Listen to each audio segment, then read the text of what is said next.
উনচল্লিশ, 49, 59, 69, 79, 89। তাহলে আমি ওটা কথায় লেখা হয়ে যাচ্ছে 29।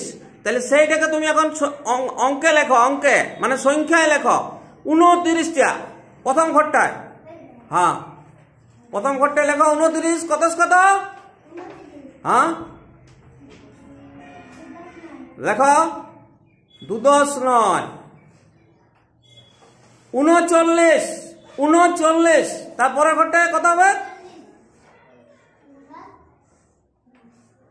না, ঠিক আছে, তুমি চলে আসো, এক দাও, চকটি এক দাও। 49, 49। কত কত? লেখো 59। 59টা আমি লিখে দিয়েছি। 69। এসে যাও, তাড়াতাড়ি এসে যাও। 69। কত কত? 6 10 9 লেখো। ইসাকে চকটা দিয়ে দাও। 79। 79 কত কত? লেখো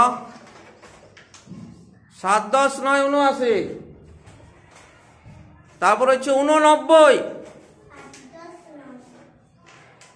8 10 9 89। তাহলে এইগুলো তোমরা সবাই বুঝতে পারছ? হ্যাঁ, আমরা 19 শব্দের ব্যবহার করলাম। প্রথমে আমরা কথায় লিখছি 29, 39, 49, 59, 69, 79, 89। তাহলে সেইটাকে আমি আবার সংখ্যায় লিখলাম 2 10 9 29। হ্যাঁ, 39 হচ্ছে 3 10 9, 49 হচ্ছে 4 10 9, 69 হচ্ছে 6 10 9, 79 হচ্ছে 7 10 9, 89 হচ্ছে 8 10 9। চলে আসো তুমি।